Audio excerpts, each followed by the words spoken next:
Dear friends, we're going to be taking a break from our studies for a moment and study something else. This is A Desire, Recognition, and Freedom in Brandom, Spirit of Trust. Spring 2020 by John Russon. This is John Russon's response. Hey, he was at the University of Guelph here, or he got published. Anyway, I thought he was a U of T guy. Regardless, oh, hmm, I really dislike Guelph for some reason. Regardless, John Russon's one of my favorite guys. He has a lot of really good work, and you should check him out. And this is Robert Brandom has also a book on Hegel called A Spirit of Trust. And he talks about recognition. And I can't say that I understood what Brandom was the hell was talking about. I have my own Hegelian understanding, my own Hegelian studies that I'm, trying to improve upon every day. And for me, uh, because I can't really have a wonderful say direct. I could, I mean, it's an opinion on Hegel, but who I look to are these like third party people, like Brandom and Russon, to have these discussions because I want really intelligent people to have these discussions. And I am just the soapbox for that discussion through my filter. Unfortunately, we are going to be taking a look at this work. So here he says Brandom has effectively demonstrated compelling character of Hegel's argument. However, I criticize Brandom's larger interpretation of Hegel for its failure to recognize the distinctive nature of what Hegel calls the freedom of self-consciousness. I argue is aligned with the distinctive nature of reason, Vernunft, which is central to the experience of agency, the weight of which is underappreciated in Brandom's account of it. This is really important. I think I know what he's talking about. Hegelian agency, right, comes from my understanding, kind of a worldliness. You gain more and more worldliness. What that really means is you get stupider, right? At the beginning, anyway, you get stupider.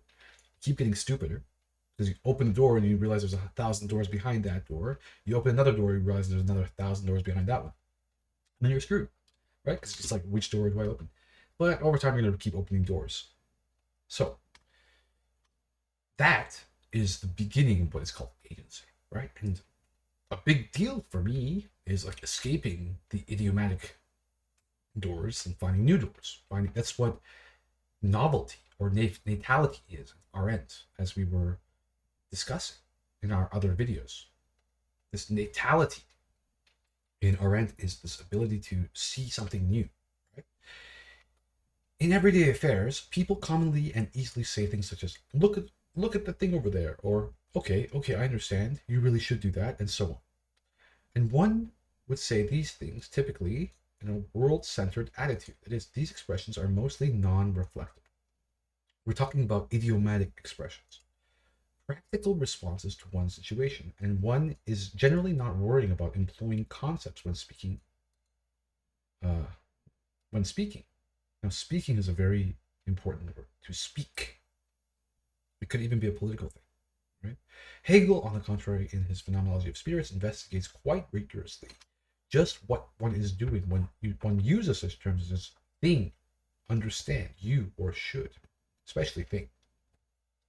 It is another one.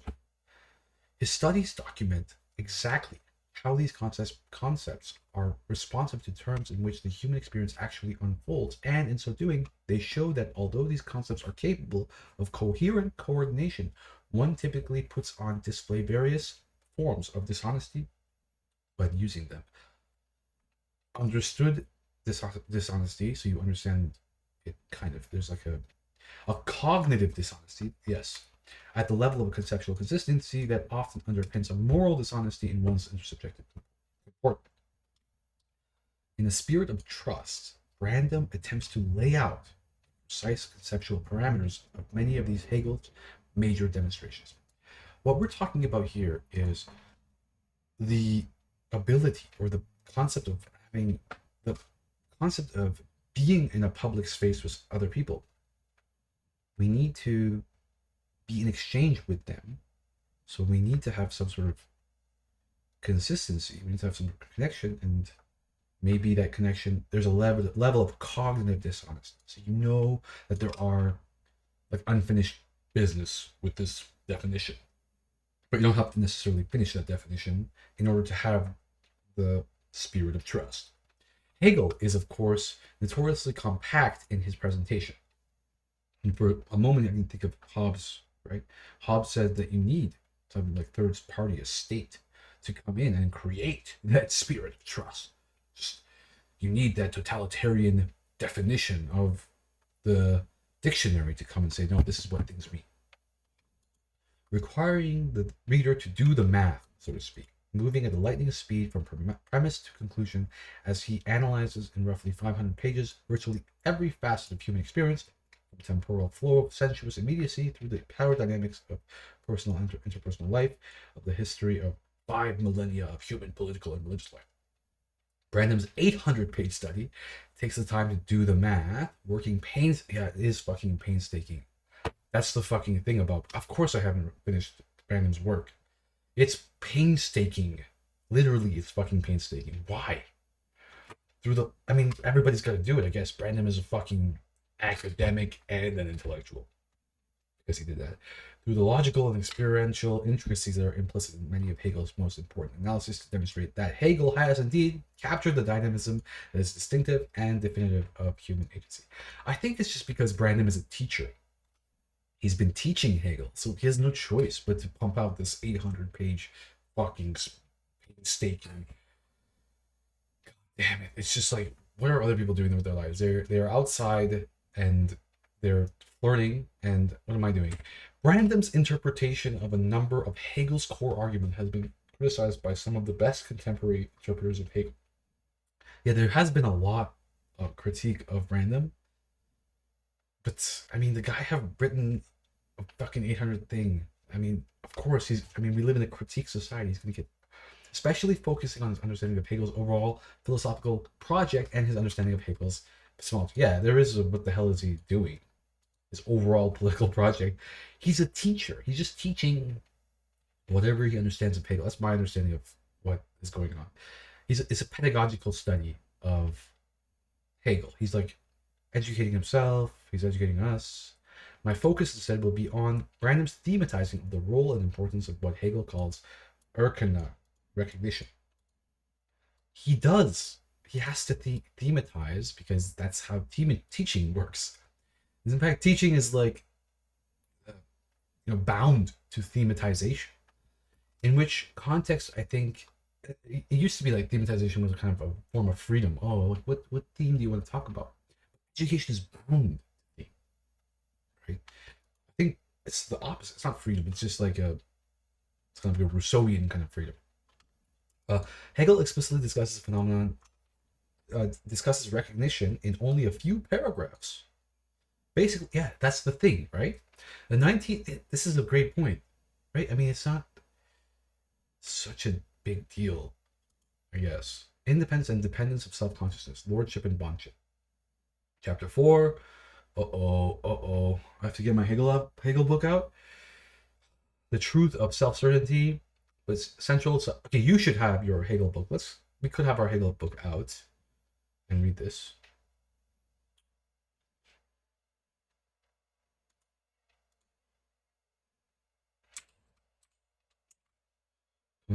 Contemplating. Okay.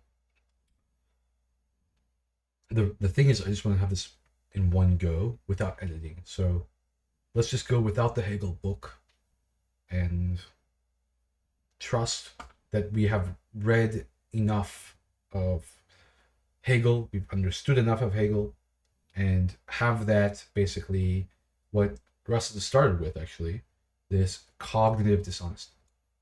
My cognitive dishonesty here is that when I'm reading a difficult thing like Hegel, I have to have it with me, right? I have to be referring to it. And that's not always practical. So in terms of time, in terms of energy, right? I'm just bringing my own pedagogical phenomenology into this as I'm opening it up for you, because especially we live in a YouTube time with like fake expertise about everything, right? And so that's not what I'm trying to do here. This is a learning exercise. I'm quite well read. I'm a confident speaker. All of that things that I need to be like good enough to make a video in a world of noise. Regardless, Brandom offers what one might call a naturalistic recognition of Hegel's argument, documenting what is at play when an agent imputes agency to another, which means one kind of organism, a particular kind of natural body, engages in a material practice that involves meaningfully responding to another body as a being that itself imputes agency to others. In his argument, Brandon carefully builds up the constitutive layers of his experience, ultimately to vindicate Hegel's claim that such interpersonal recognition is always implicitly defined by a demand for reciprocity, with the consequence that one's behavior contradicts its own norms when one practices unequal recognition.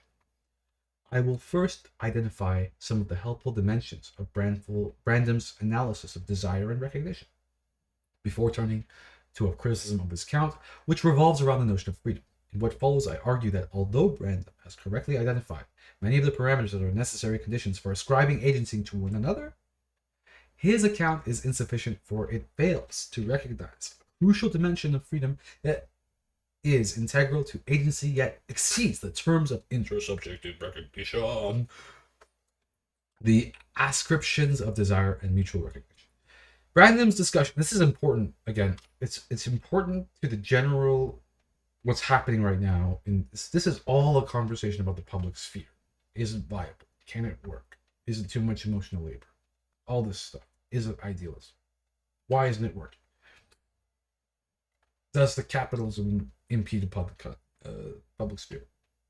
Is capitalism Christian? Is Christianity communion breaking apart? Which it is in like lots of different churches. The ascription of desire and mutual recognition. Brandom's discussion of Hegel's chapter on self-consciousness begins, as does Hegel's chapter, by focusing on desire. Brandom identifies what he calls the triadic structure of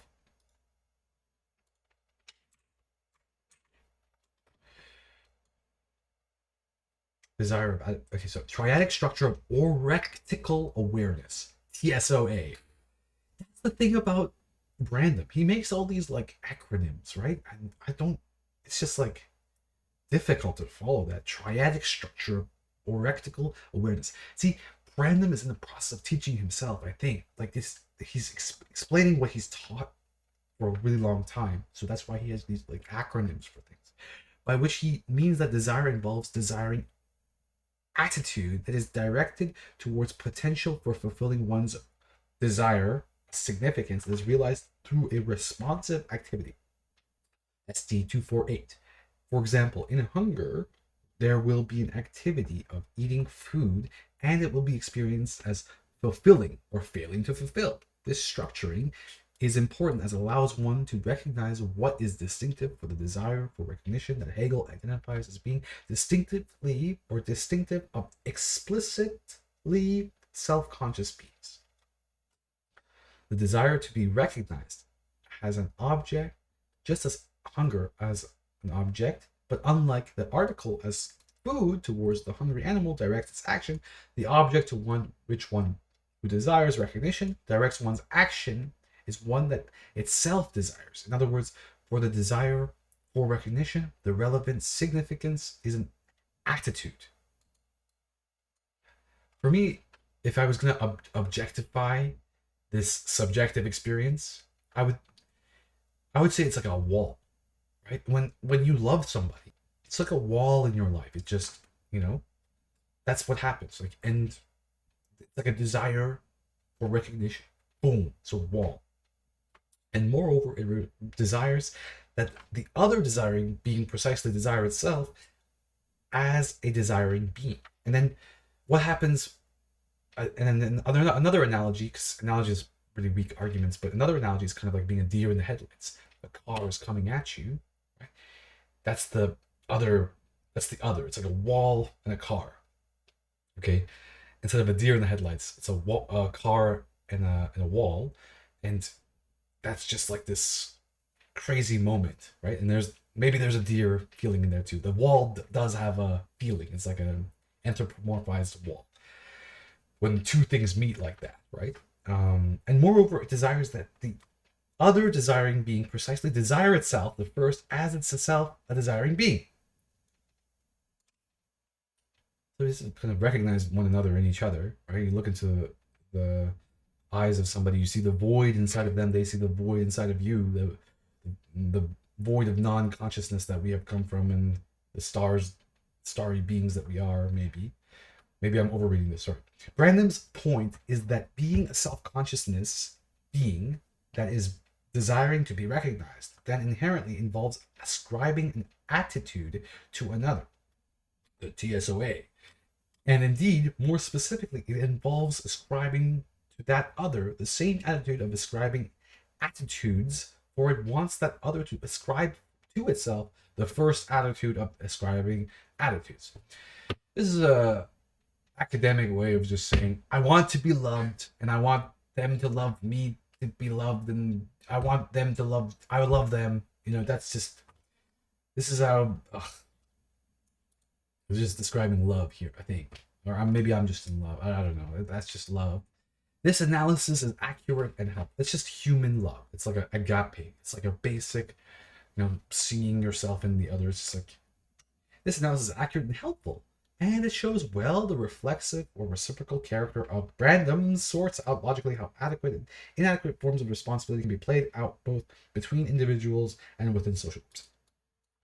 Funny enough, I think what Russon here does is basically take Brandom's like really long and just kind of compact it and talk about the logical attitude. And what I've done is just take out the logic altogether and just go into like romanticism, right? Because for me it's romanticism, right? It's like a Levinas. It's like this. It has to be romantic.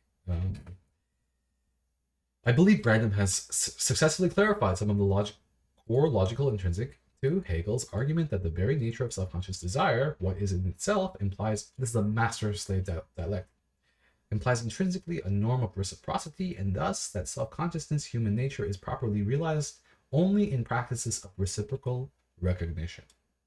This I consider to be powerful and worthy of accomplishment, and arguably warrants the attention of scholars of Hegel's and of philosophers more broadly. However, now here's the juicy part, Brandom makes a further claim that I think is mistaken. Dun, dun, dun. Although the claim itself is scholarly, textual matter, nonetheless it reflects, I believe, a matter of deeper philosophical significance. Brandom maintains that it is practices of reciprocal recognition that are what Hegel means by Freiheit. He writes, Brandom is Hegel's term for the symmetrical recognition constellation that integrates immediacy as the actuality of attitudes and their social mediation through the requirement of suitable complementation of attitudes for their institutional authority. ST 285. Or again, this constitutive constellation of reciprocal authority and responsibility, normative independence and independence, dependence and independence, Hegel clause. Freedom. Brandom is here responding to a shift in Hegel's language from chapter 4. Part A, independence and dependence. Yeah, this is interesting. Independence and dependence of self-consciousness, lordship and bondship. To chapter 6, or chapter 4, part B. Sorry, chapter 4, part A to B, freedom of self-consciousness, stoicism, skepticism, and the unhappy consciousness. That's a famous, both famous, everything is famous. And assimilating this, the fact that, as he has shown, part A demonstrates the self-consciousness is only properly realized in situations of reciprocal recognition. Brandom wrongly claims that Hegel uses the term Unabhängigkeit and Abhängigkeit for independence and dependence. Hegel's terms are Sibilligkeit and Okay, thank you. This is why I'm a third party guy. Part A demonstrates the self consciousness only. Okay, it is here that I have. This is why I wanted someone to teach me German. Challenge to Brandom's interpretation of Hegel and correspondingly with his analysis of human experience. For, in my view, Hegel's point in his phenomenological study of what he calls freedom is that there is further dimension to human experience beyond that which is identified in his analysis of, and hence irreducible to recognition. To make this point, I will first revisit Hegel's description of desire, freedom, and reason. Both Kant and Hegel are distinctively and definitively focused on human beings' ability, apparently not met with in other animals, to deal with unconditioned forms of meaning. Of course, I like that. I like that. And Russon is an animal advocate. He's, and so am I. Octopus. We shouldn't be eating octopus.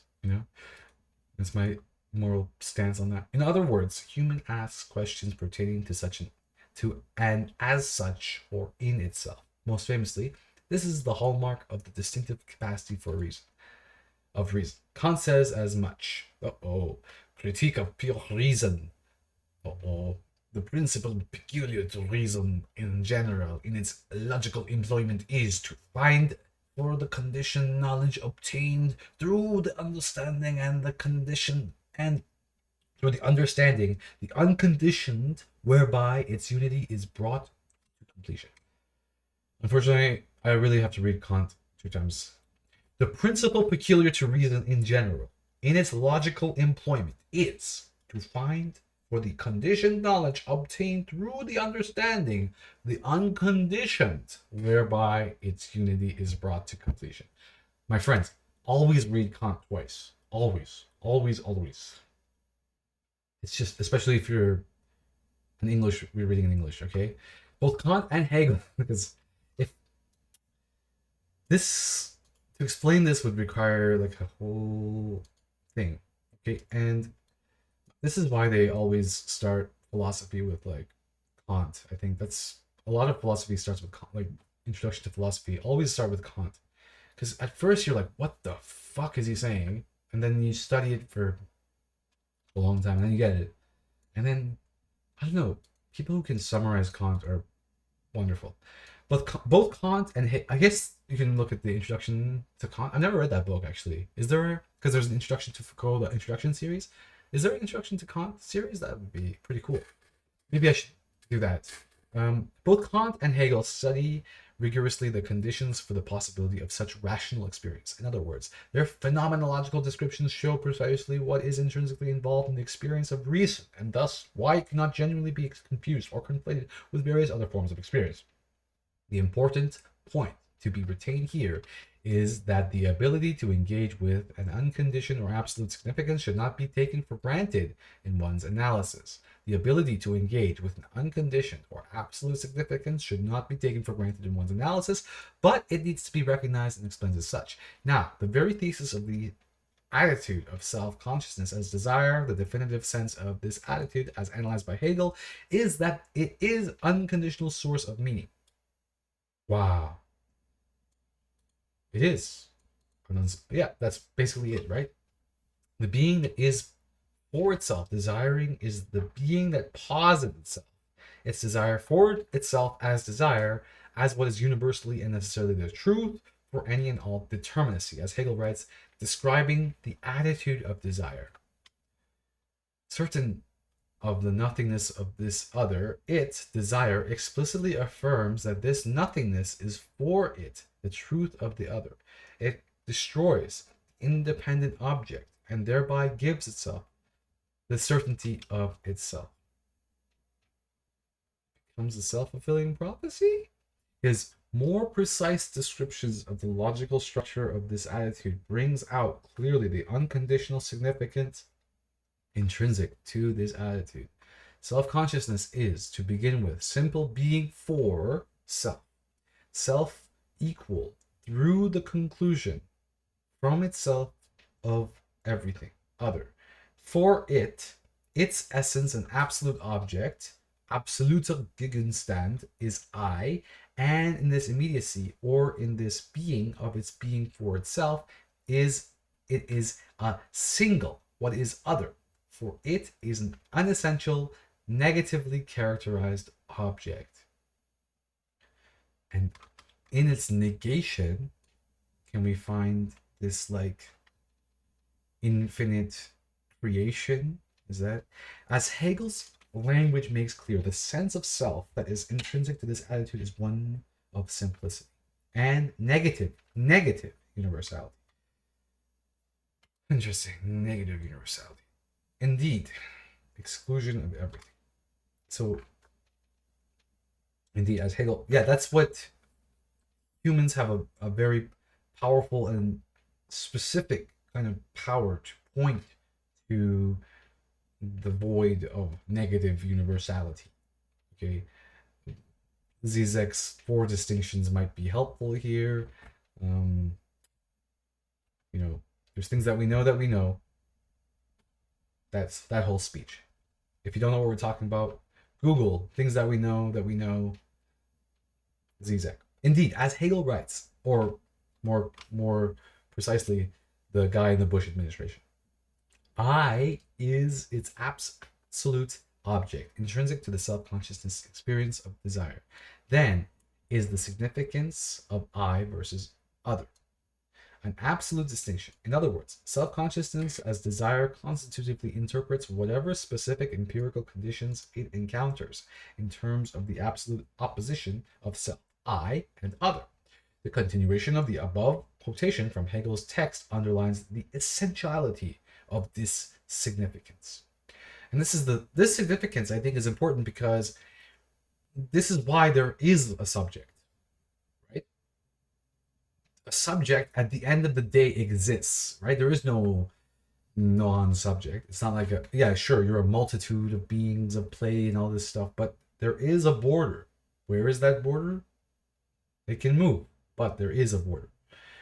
But the other is a self-consciousness. One individual is confronted by another individual. And this is why it's like something like Neuralink is so interesting, because what is subjectivity if that Rubicon is crossed? As thus immediately occurring, they are for one another in this way common objects. One thing that tries to cross the Rubicon is everything, right? Marketing tries to cross the Rubicon all the time. And because they are trying to break that public-private distinction, right? The private world, the place of subjectivity, right? That has become a political realm. And that's one of my big pet peeves, one of my goals in this channel is to talk about how we need to keep that sovereignty, individual sovereignty, because what's happened is there is an invasion of a very specific kind of thinking, right? And that invasion needs to be and is replicating itself, is socially reproducing itself in so many sectors of our lives. It's becoming ubiquitous. Okay, it's called neoliberalism, but it takes many different forms. Okay, back to this. But the other is also a self-consciousness. One individual is confronted by another individual. As thus immediately occurring there, they are for one another. In this way, common objects, independent shapes, consciousness sunk in the being of life for the object. As here, it's being determined as life. I'm thinking about that elephant that paints himself. The elephant that, does a self-conscious painting of himself, which for another have not yet accomplished for the movement of absolute abstraction, of rooting out all immediate being and being merely the purely negative being. Now, that's what I can't see in the elephant, is like this purely negative being. I'm not sure. Like, I think that maybe an octopus can do it. Okay? An octopus is referring to a negation. Okay? Because it's just there's this transformation thing. It could become nothing. An octopus can refer to nothing in its language. Okay? That's a wild claim of the day, the octopus can do shit like that. Maybe. Which we should don't eat octopi, please. I don't care if it's not a word. Which for one another have not yet accomplished the movement of absolute abstraction, of rooting out all immediate being, and of being merely the purely negative being of self-identical consciousness. In other words, they have not as yet exposed themselves to each other in the form of pure being or self, or as self-consciousness. Each is indeed certain of its own self, but not the other. So this is the critique. All right. Miller's translation of this passage reads, but the other is a self-consciousness. One individual is confronted by another individual. Appearing thus immediately on the scene, they are for one another like ordinary objects, independent shapes, individuals submerged in the being of life. For the object in its immediacy is here determined as life. They are for each other, shapes of consciousness, which have not yet accomplished the movement of absolute abstraction, of rooting out all immediate being, and of being merely the purely negative being of self-identical consciousness. In other words, they have not as of yet exposed themselves to each other in the form of pure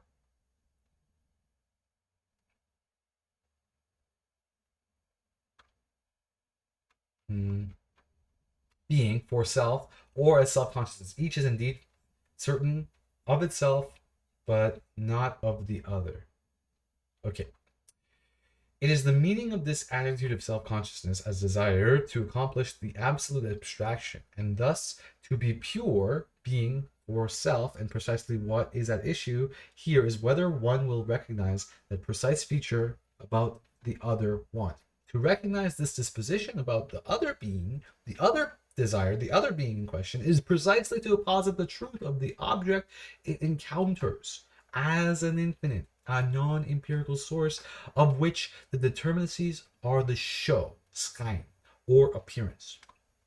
God, I hate this. And Russon has to talk about this. It operates that is at the very least within the terms of what Hegel calls the logic of essence, or what Kant called the dynamical categories or categories of existence. Only a being that can understand can do this.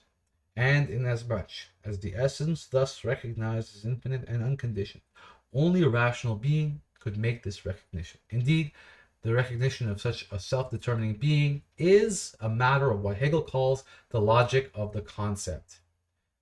What this interpretation shows is that the intrinsic to the attitude of self-consciousness as desire that Brandom is analyzing, as its constitutive relationship to the significance of the unconditioned or the absolute.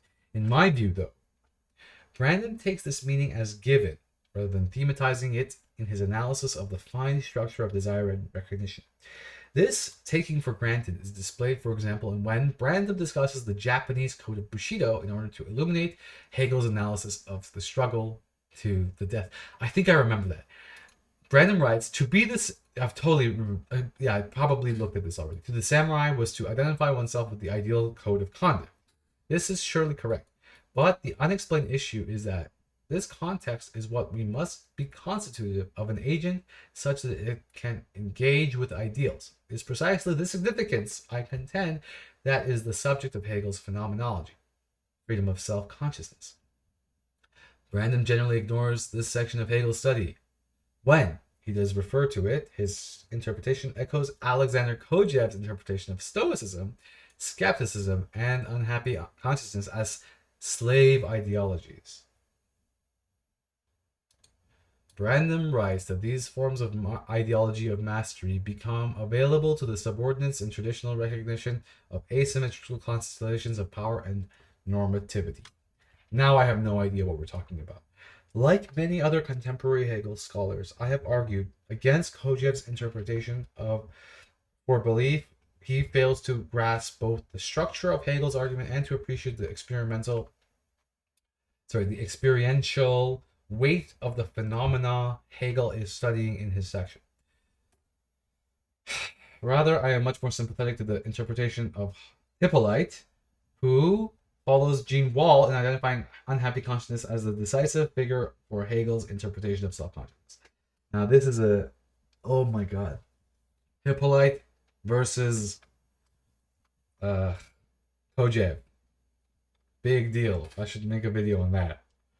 Who gives a shit? I mean, it's funny, but oh god. In this context, Joseph Flay. I have no idea. Kojev's influence is unfortunate, or seldom, has more violence has been done to accommodate than the original. Oof. Scholarly matters of textual interpretation aside, this issue is important for it is a matter of a accurate description of the form experience takes to the hence an explanatium, and consequently crucial to determining what is and what is not satisfactory as the explanans. Basically, I believe these forms of experience make apparent an experience of meaning that is integral to agency and yet is neither reducible to nor explicable in terms of recognition. Basically, I believe these forms of experience make apparent an experience of meaning that is integral to, indeed definitive of, agency, and yet is neither reducible to nor explicit of recognition. So these forms, what he's talking about when he's talking about these forms of experience, A and B. Let's go back. So because of a bad influence of Kojev's understanding that, go back, read. Let's go back to read. So Brandom is echoing Kojev, and that's a mistake. He's not. We're not going to explain that here, because that's going to be a war between Kojev and Hippolyte, which is a larger conversation happening that you should read philosophy for some reason to participate in that larger conversation. I think there are people that are defending Kojev, by the way. Okay, conditions of fulfillment. I mean, yeah, the communities of mutual recognition actually enacted will always fall short of including all agents. Of course. So this is the crux. Okay, if accomplished universality were the condition of freedom, then freedom. Okay, this is now we're getting the juicy stuff. Then freedom would be a dream, mere thought, mere ought, as Hegel liked to say, rather than an actual Wirklichkeit.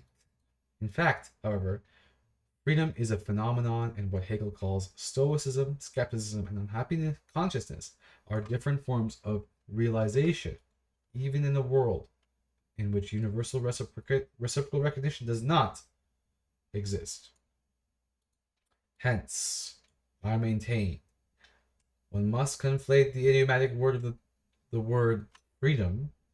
I like how Russon is paying attention to idioms, right? Like me, he's a scholar of ritual.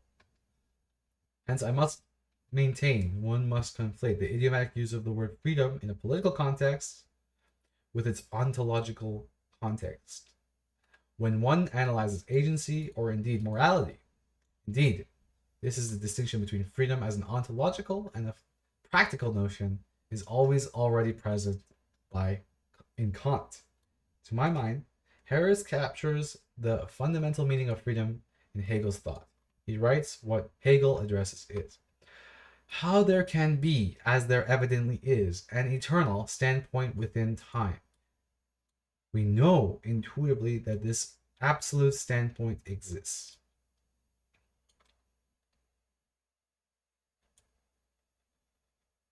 Agents have the experience of recognizing other agents, and it is a practical and epistemic conditions implied by the fact of this experience that Hegel and also Brandom articulate in the study of the independence and dependence of self-consciousness. As I have also noted, though, in my remarks about reason, humans have the experience of recognizing truths, the meanings of which by definition exceeds any possible experience. This is what Harris calls the eternal standpoint, and it is the fine structure of the experience of Hegel studies in the aforementioned section, Freedom of Self-Consciousness, and I maintain in the subsequent chapters of the Phenomenology of Spirit. When making moral or mathematical claims, for example, it is integral to the meaning of these claims that they apply infinitely, thus beyond the limits of one's own experience, one's own finite experience. So when we make a universal claim, it's going to apply beyond us personally, but we know that there are limits to the universal claim that we're making. For each of us, we have maybe, let's say, a world creation ability box, right? See, some of us have different languages, some of us have maths, some of us are better, some of us have been to different countries. We all have a world creation box, let's say. And this world creation box is our ability to make a claim about the universality, about a logocentric claim. Maybe we can, and it has to be logocentric because we're making the claim to other people. So it does come out as logocentric at the end of the day, even though it might not initially be. So we have this world making box, and we make a claim about universality, and some of our boxes are bigger than others, right? Some of our ability to make world claims are bigger than others, okay?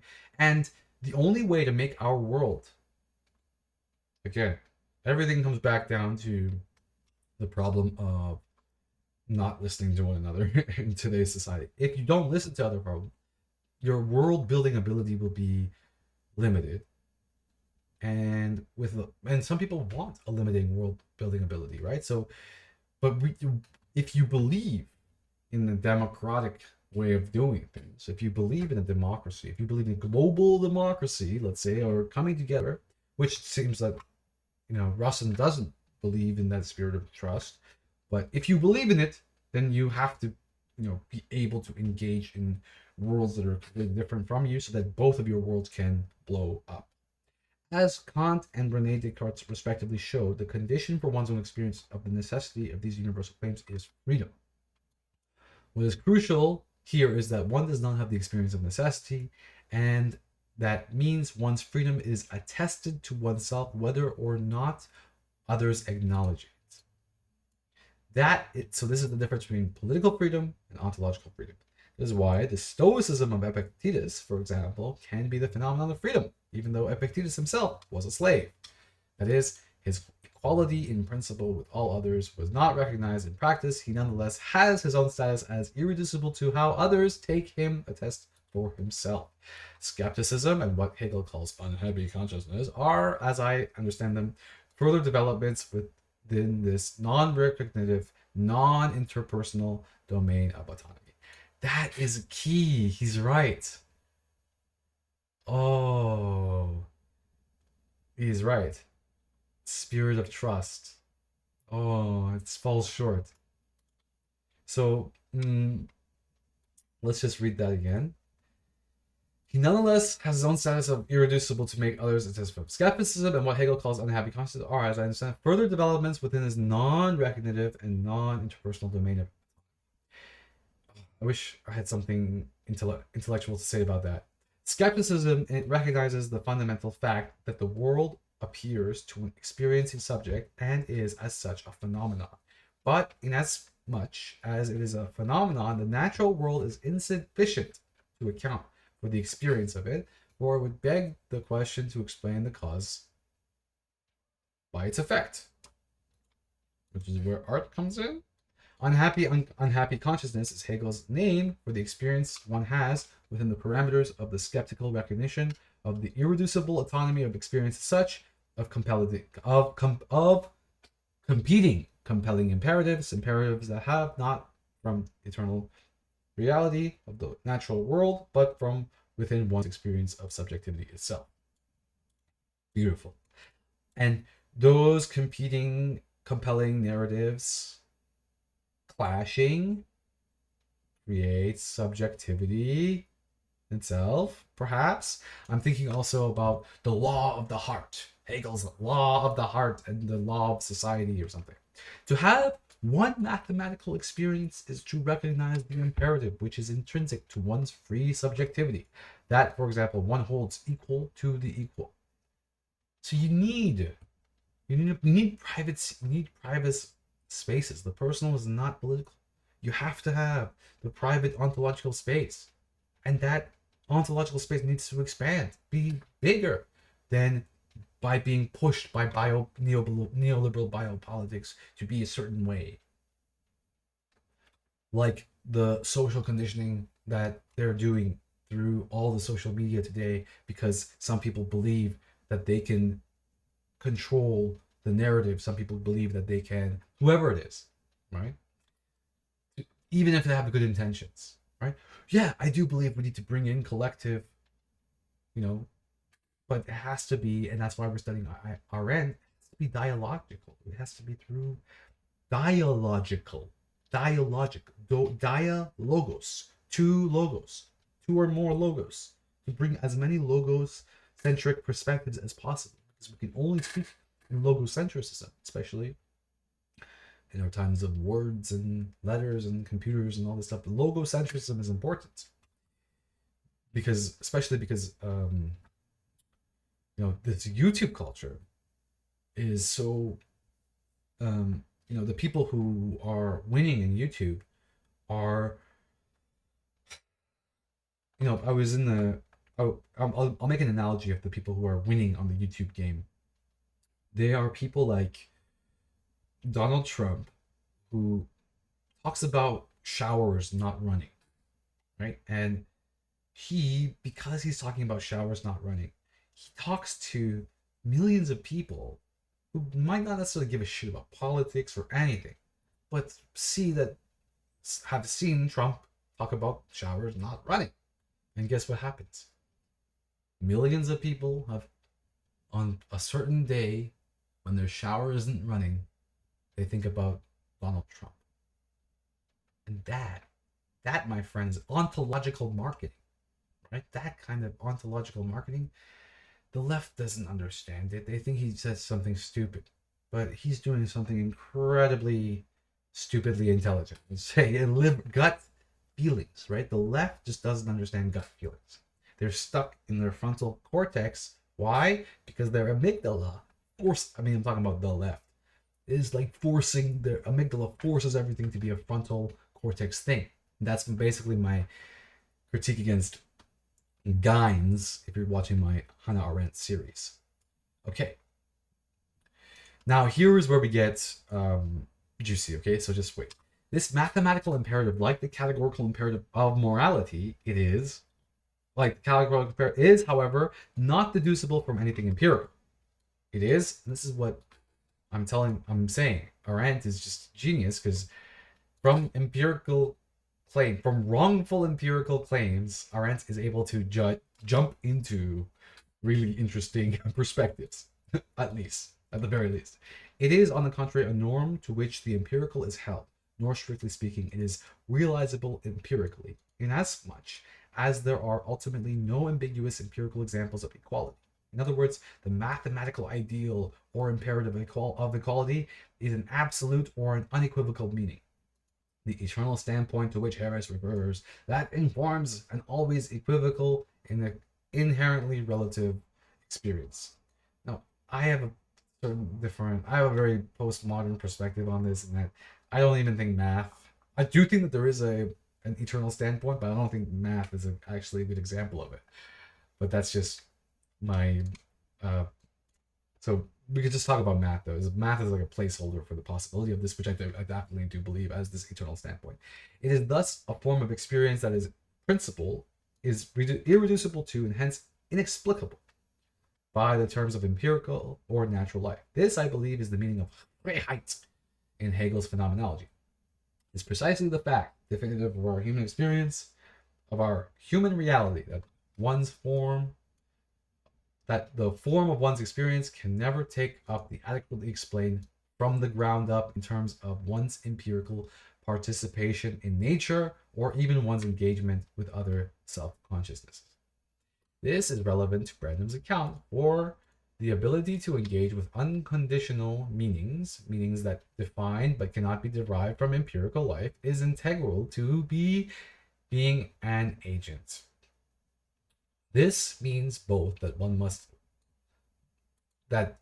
must oneself have this capacity in order to be an agent, but also that one must ascribe this capacity to another if one is to recognize that other as an agent, integral to the constitutive terms of agency, then and thus integral to the constitutive terms of reciprocal recognition. It is the imperative that one recognizes another as being precisely not reducible to the terms of recognition, but on the contrary, as being in principle defined by a kind of autonomy that exceeds any natural and social terms. We are beyond basically the symbols that define us, contrary then to Brandom's claim that Hegel's mode of recognition, and he's going back to this non-recognition thing, or this negative universality thing. Contrary then to Brandom's claim that Hegel's model of recognition self-consciousness is the corrective Offenbarung of Kant's conception of moral autonomy, I believe that Hegel demonstrates precisely that the dialectic of recognition points to its own Erfahrung morality. Let's go to number 11. Brandom claims that the autonomous self as constructed by Kant is superseded by the social relationship of recognition as constructed by Hegel.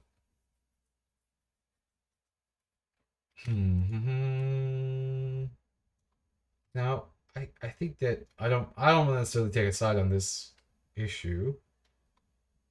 I do think it's a kind of a chicken or egg problem. I've always thought this is a chicken or egg problem, and I don't think that anybody can make a claim about this. Okay, so however, before I explain more exactly how I understand that relationship, I need to first discuss how I believe Brandom significantly misrepresents Kant. Brandom often refers to the Kantian autonomy. It is the central subject of sections 2 and 3 of chapter 9. In this way, that is characteristic of interpretation, Brandom writes. I think he's mostly talking about post-Kantian ideas, not necessarily Kant himself. Kant's construal of normativity in terms of autonomy is at the base idea of things like, so this is like maybe a post-Kantian perspective, or yeah. For clarification, Brandon turns to the umpire in a baseball game who says, "Till I call 'em, they ain't it."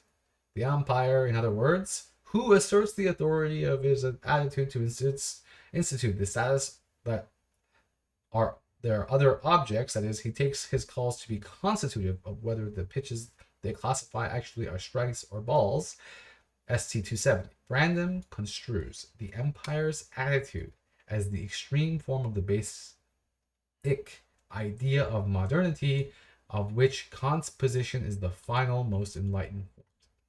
This, I believe, is a significant misunderstanding and misinterpretation of Kant's understanding of autonomy.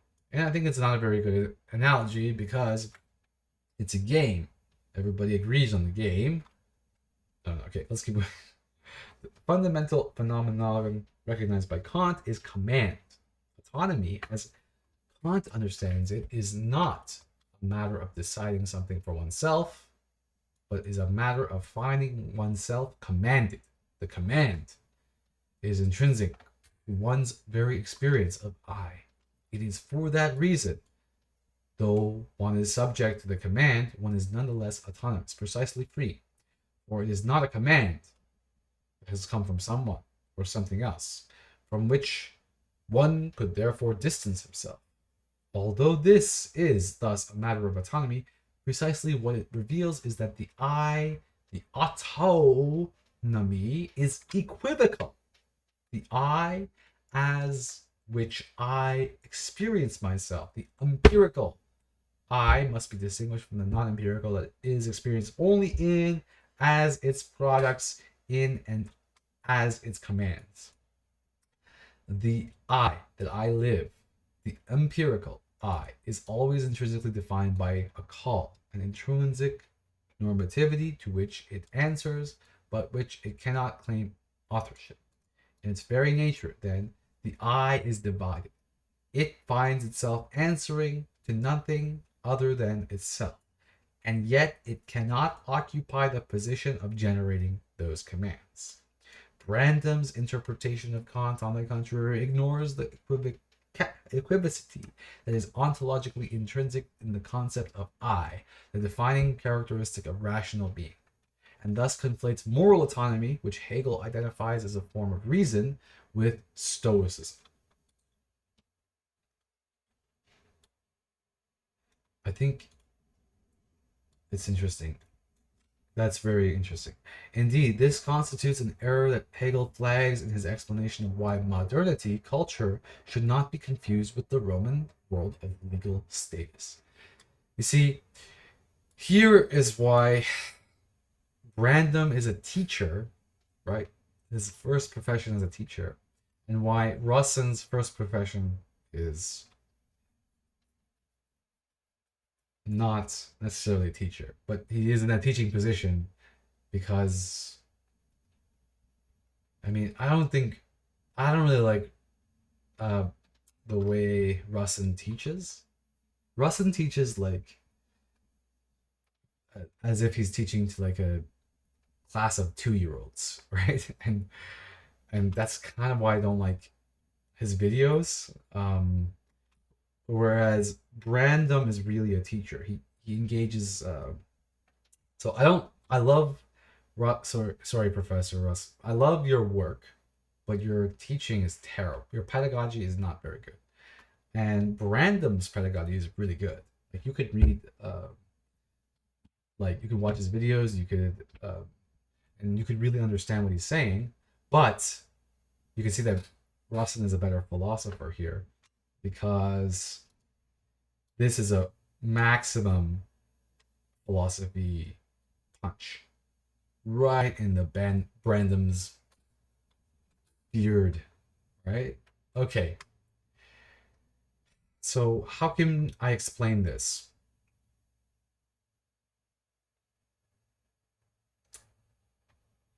There's just no way I can explain this because it's a very difficult point to make, and that's why philosophy is different than teaching. I mean, teaching and philosophy are two different things. To be a philosophy teacher is incredibly difficult, right? It's just incredibly difficult. All right, so Brandom's defense of maybe he'll have a more clarification. Brandom's defense of the ultimacy of relations of recognition is correct insofar as it always will be the case that the terms of one's self-interpretation will be socially defined. In other words, the culture of a recognition in which one lives will always set the parameter for how one makes sense of things. Always is the key operative word here. Always. But although this is necessary, it is not sufficient to account for the meaning of one's world. Along with the historical axis, and that's why Hegel is so important. That's the point of Hegel. The point of Hegel is that you find that subjectivity, and that's what the first part of this whole thing was about. To explain Hegelian universal subjectivity, which I tried to explain as well. Along with this horizontal axis, as it were, oh god, I hate this analogy, as it were, stretching from the person to person, one must recognize the vertical axis, stretching from one's empirical ego to whatever one's meaning-giving powers are that are intrinsic to one's subjectivity.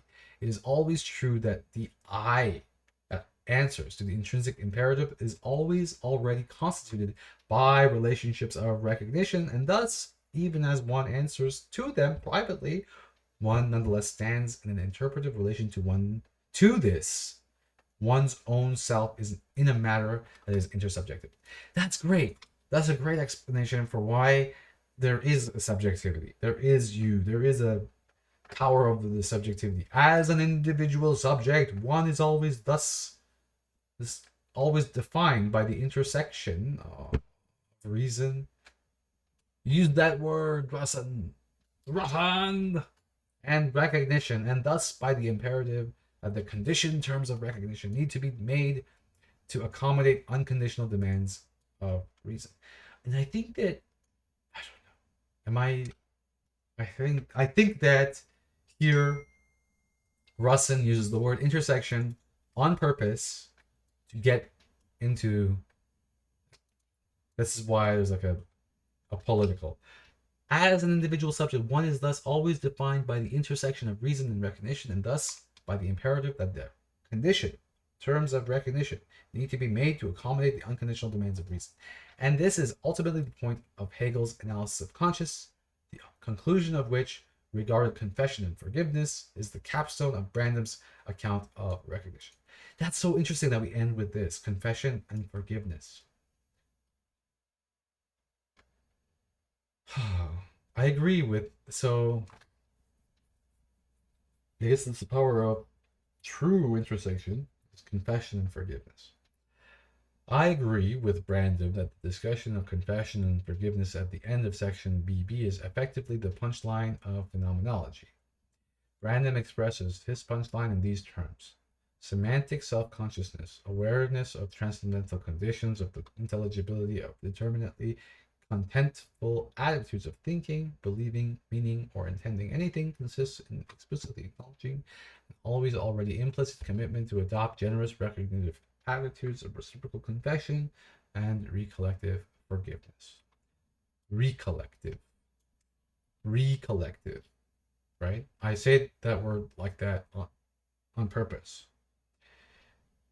Forgiveness. Recollective. To re-enter the collective. To re-enter the collective. And we can do that re-entering of collective on individual terms, and we can also do that in collective terms too. To re-enter the collective in terms of a collective ourselves. I think Brandon's account of Hegel's point here is correct as far as it goes, but also that it does not go far enough. The discussion of confession and forgiveness is the conclusion of Hegel's study of this phenomenon of consciousness, which is itself the fullest development of morality, or in Hegel, more precise language, it is the spirit that is certain of itself.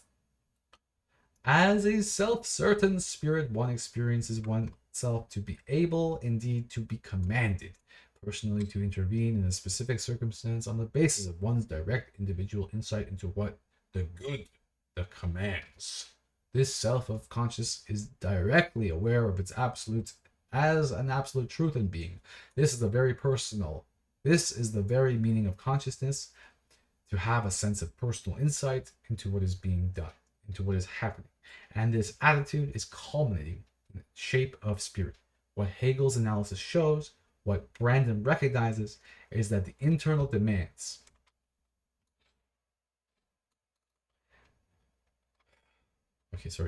is that the internal demands, this is the very meaning of conscious, to have a sense of personal insight into what is to be done.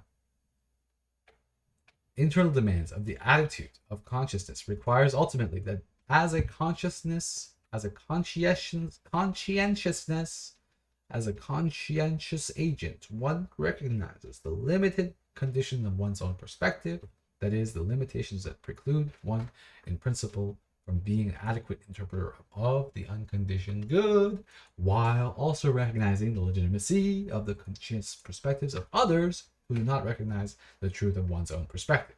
It is these recognitions that are accomplished in the dialogue of confessions of forgiveness, a dialogue that is precisely one in which the agents must recognize each other as conscientious. That's what conscientiousness is, to recognize the consciousness in others, that is, as each one answering to an unconditional imperative that is not defined, but always necessarily interpreted by the terms of recognition. Thus, the punchline of phenomenology, as I understand it, is the need to reconcile the experience of recognition and the experience of freedom.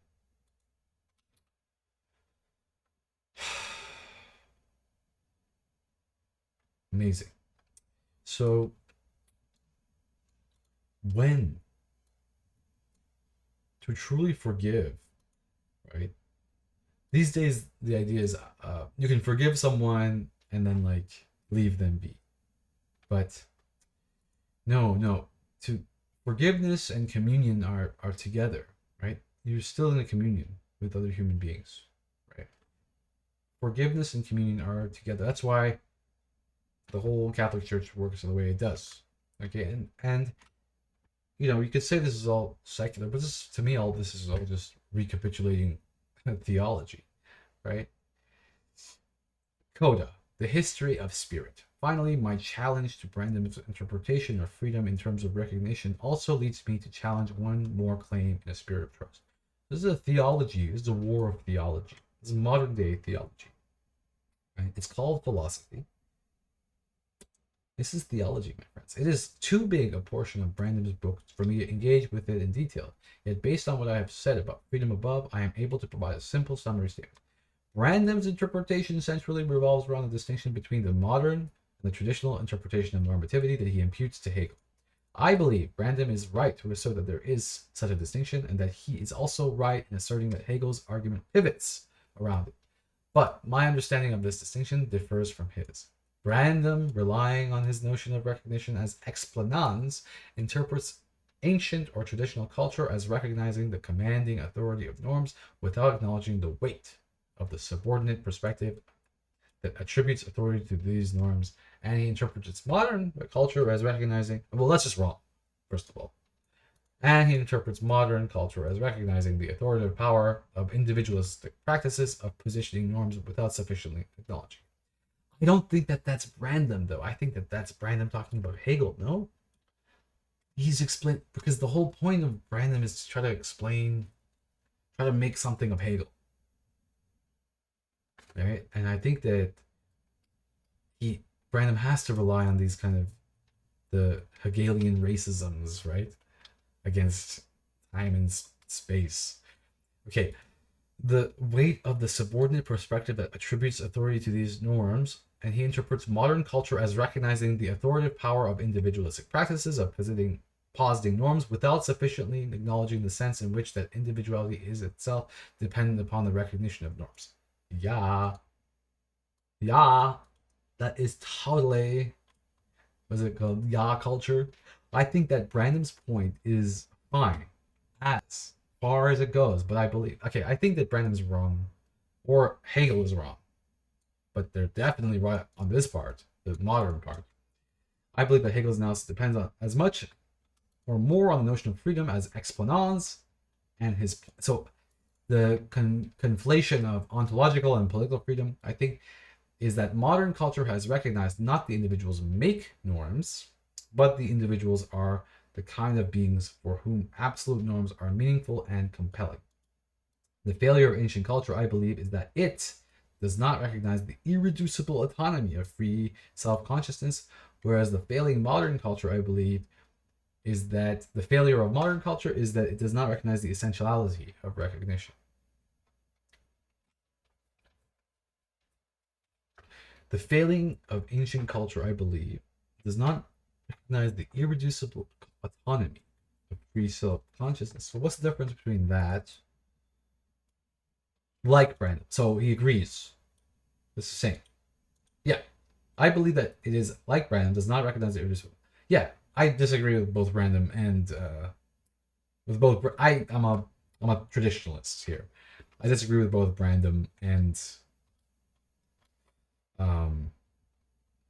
no. I think I come from Eastern culture here. I think that you can have this same critique against Eastern culture too. Whereas the failing of modern culture, see, I come at it from a Confucianist perspective. No, that's not necessary. Yeah, sure, maybe a little bit, but not really. This is just a Western perspective. It's a Western modern perspective that they look at. It's a Hegelian perspective. So I think also Hegel would agree with this too, which I don't agree. Okay. Whereas the failing of modern culture, I believe, is that it does not recognize the essentiality of recognition. So they disagree on the modern thing. So, and this is what I disagree with Russon about. I agree with Brandom. Okay, Brandom's point, I agree. Okay, the failure of modern culture, and the reason why. No, I believe it does not recognize the essentiality of recognition. So Russon is still fighting the ghosts of the 60s. And Brandom is totally correct on his critique of modernity. But I think that they're both wrong about casting the ancients as barbarians. All right. Thank you so much for joining on this wonderful study of. Oh, was I low the whole time? Oh no. I hope that you gained something from that conversation, and man, I hope that you can like and subscribe for future cyberpunk videos, and I hope that was fun. I don't recommend honestly, I recommend Brandom's lectures. Just go watch his lectures. But his book, it's just it's just as it's painstaking. If you want to already do the painstaking work, just go read Hegel, right? And it's could be used as a companion to Hegel, maybe. Um, there's just so many companions to Hegel, and especially because we want to get out of this Hojevian perspective that Russon talks about. So here we go, a third person perspective of Russon's review of Robert Brandom. All the best, and thank you for liking and subscribing.